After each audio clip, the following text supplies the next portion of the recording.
അതിപ്രധാനമായ നടപടി ഉണ്ടാവുകയാണ്. ശബരിമല സ്വർണ്ണക്കൊള്ള കേസ് അന്വേഷിക്കുന്ന SITയുടെ ഭാഗത്തുനിന്ന് അടൂർ പ്രകാശ് MP-യിൽ നിന്ന് വിവരങ്ങൾ ശേഖരിക്കുന്നു. ചോദ്യാവലി തയ്യാറാക്കി വ്യക്തത വരുത്തുകയാണ്. നേരത്തെ നിരവധി ചിത്രങ്ങൾ പുറത്തു വന്നു. അതുമായി ബന്ധപ്പെട്ട് അടൂർ പ്രകാശ് മാധ്യമങ്ങൾക്ക് മുന്നിൽ വിശദീകരണവുമായി എത്തുകയും ഒക്കെ ചെയ്തിരുന്നു. രാഷ്ട്രീയമായ വലിയ ആരോപണ പ്രത്യാരോപണങ്ങൾക്കും അടൂർ പ്രകാശിനൊപ്പമുള്ള ചിത്രങ്ങൾ നിയമസഭയിൽ ഉൾപ്പെടെ അതിന് വേദിയാവുകയും ചെയ്താണ്. ഇപ്പോൾ SIT മൊഴി രേഖപ്പെടുത്തുന്നു. ക്രൈംബ്രാഞ്ച് ആസ്ഥാനത്താണ് ഇപ്പോൾ SIT മൊഴി രേഖപ്പെടുത്തുന്നത്. പ്രശാന്ത് കൃഷ്ണ ഇപ്പോൾ അനന്തകൃഷ്ണൻ വിവരങ്ങളുമായി.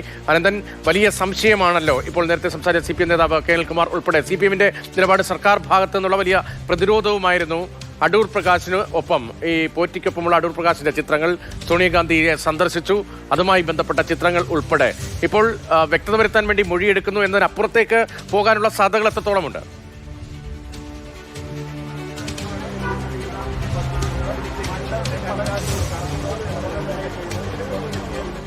SIT വിളിപ്പിച്ചതെങ്കിൽ അടൂർ പ്രകാശിന് രാഷ്ട്രീയമായി പറഞ്ഞു നിൽക്കാൻ കഴിയും. പക്ഷേ അതിനപ്പുറം മറ്റ് ഏതെങ്കിലും തരത്തിലുള്ള ബന്ധങ്ങൾ, പ്രത്യേകിച്ച് സാമ്പത്തിക ഇടപാടുമായി ബന്ധങ്ങൾ ഉണ്ണികൃഷ്ണൻ പോറ്റിയും അടൂർ പ്രകാശും തമ്മിലുണ്ടോ എന്നുള്ള സംശയത്തിന്റെ പുറത്താണ് ഈ മൊഴിയെടുപ്പെങ്കിൽ അതിൽ കാര്യങ്ങൾ മറ്റൊരു വഴിക്ക് നീങ്ങുകയും ചെയ്യും. ഇതിലേറ്റവും പ്രധാനപ്പെട്ട ഒരു സംഗതി എന്ന് പറയുന്നത് ഉണ്ണികൃഷ്ണൻ പോറ്റി ജാമ്യത്തിൽ പുറത്തിറങ്ങി. പക്ഷേ എല്ലാ ചൊവ്വാഴ്ചയും വെള്ളിയാഴ്ചയും അന്വേഷണ സംഘത്തിന് മുൻപാകെ ഹാജരാകണം എന്നുള്ളൊരു കണ്ടീഷൻ ആ ബെയിൽ ഓർഡറിൽ ഉണ്ടായിരുന്നു.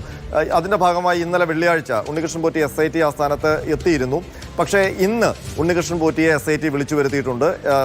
ഈഞ്ചക്കലിലെ SIT ഓഫീസിൽ ഉണ്ണികൃഷ്ണൻ പോറ്റിയും എത്തിയിട്ടുണ്ട്. അപ്പോൾ അടൂർ പ്രകാശിനെ ചോദ്യമുനയിൽ നിർത്തുന്നതിന് സമാന്തരമായി ഉണ്ണികൃഷ്ണൻ പോറ്റി കൂടി ചോദ്യമുനയിലാണ് എന്നുള്ളത് ഗൗരവമർഹിക്കുന്ന ഒരു കാര്യമാണ്. അപ്പോൾ ഉണ്ണികൃഷ്ണൻ പോറ്റിയുടെ മൊഴികളിൽ എവിടെയെങ്കിലും അടൂർ പ്രകാശുമായി ബന്ധപ്പെടുത്തി എന്തെങ്കിലും ഒരു വിശദാംശം ഉണ്ടായിട്ടുണ്ടാകണം എന്നാണ് നമുക്ക് മനസ്സിലാക്കാൻ കഴിയുന്നത്. സ്വാഭാവികമായും ഈ ചിത്രങ്ങൾ നേരത്തെ തന്നെ പുറത്തു വന്നതാണ്. ഒരുപക്ഷെ മാതൃഭൂമി ന്യൂസ് ഈ ചിത്രങ്ങൾ പുറത്തുവിടുന്നത് ഈ സ്വർണ്ണക്കൊള്ളയുടെ തുടക്കത്തിൽ തന്നെയാണ്. ഉണ്ണികൃഷ്ണൻ പോറ്റി പ്രതിസ്ഥാനത്തേക്ക് വരുന്ന ഘട്ടത്തിൽ തന്നെയാണ് ഞാൻ തന്നെയാണ് ആ വാർത്ത പുറത്തുവിടുന്നത്. മാത്രമല്ല അന്ന് നമ്മൾ ആ വാർത്ത നൽകിയത് ഈ ഉണ്ണികൃഷ്ണൻ പോറ്റി ഈ തട്ടിപ്പിന് വേണ്ടി ഉന്നതരുമായുള്ള ബന്ധം സ്ഥാപിക്കാൻ ചിത്രങ്ങൾ ഉപയോഗിച്ചു എന്നുള്ള രീതിയിലായിരുന്നു നമ്മൾ വാർത്ത കൊടുത്തിരുന്നത്. അതിൽ മുഖ്യമന്ത്രിക്കൊപ്പമുള്ളതും അടൂർ പ്രകാശിനൊപ്പമുള്ളതും മറ്റ് രാഷ്ട്രീയ നേതാക്കൾ കടകംപള്ളിക്കൊപ്പമുള്ളതും ഒക്കെയുള്ള ചിത്രങ്ങൾ പുറത്തു വന്നിരുന്നു.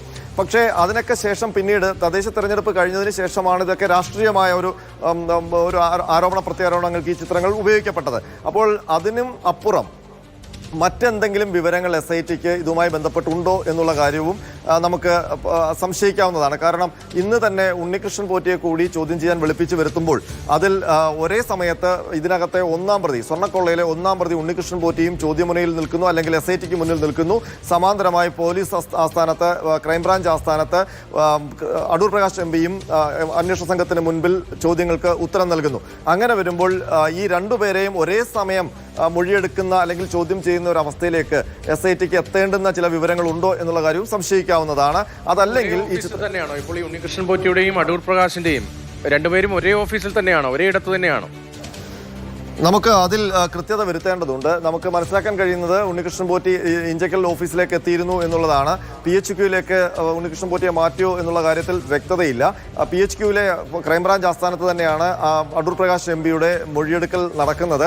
ഒരു പക്ഷേ ഇനി അങ്ങോട്ട് മാറ്റുകയാണെങ്കിൽ, ഉണ്ണികൃഷ്ണൻ പോറ്റിയെ PHQയിലേക്ക് കൊണ്ടുവരികയാണെങ്കിൽ അല്ലെങ്കിൽ അവിടേക്ക് വരികയാണെങ്കിൽ അതിൻ്റെ അർത്ഥം ഉണ്ണികൃഷ്ണൻ പോറ്റിയെയും അടൂർ പ്രകാശിനെയും ഒരുമിച്ചിരുത്തി മൊഴിയെടുക്കുന്നു എന്നുള്ളതാണ്. പക്ഷേ ഈ ഘട്ടത്തിൽ അങ്ങനെ ഒരു സ്ഥിരീകരണമില്ല. പക്ഷേ SITയുടെ ഓഫീസിൽ ഉണ്ണികൃഷ്ണൻ പോറ്റി എന്ന് വിളിച്ചു വരുത്തിയിട്ടുണ്ട്. അപ്പോൾ ഒന്നാം പ്രതി, കാരണം ബെയിൽ കണ്ടീഷൻ പ്രകാരം ഇന്ന് വരേണ്ട ആവശ്യമില്ല, എല്ലാ ചൊവ്വാഴ്ചയും വെള്ളിയാഴ്ചയും വന്നാൽ മതി. വെള്ളിയാഴ്ച ഇന്നലെ അയാൾ വരികയും ചെയ്തു. ഇനി ചൊവ്വാഴ്ച വന്നാൽ മതി. പക്ഷേ ഇന്ന് ഉണ്ണികൃഷ്ണൻ പോറ്റിയോട് SITയിലേക്ക് വരാൻ പറയുന്നു. അതേസമയം തന്നെ അടൂർ പ്രകാശിനും ഇന്ന് നോട്ടീസ് ഉണ്ടാകുന്നു. ഇനി SIT ഈ ഉണ്ണികൃഷ്ണൻ പോറ്റിയെ പോലീസ് ഹെഡ്ക്വാർട്ടേഴ്സിലേക്ക് കൊണ്ടുപോവുകയാണെങ്കിൽ ഉറപ്പായും അടൂർ പ്രകാശിന് ഒരുമിച്ചിരുത്തിയായിരിക്കും അവരുടെ മൊഴികളിലുള്ള വൈരുദ്ധ്യങ്ങൾ പരിശോധിക്കാൻ. വ്യക്തത, കൂടുതൽ വിവരങ്ങൾ നമുക്ക് അനിവാര്യമായി വരികയാണ്.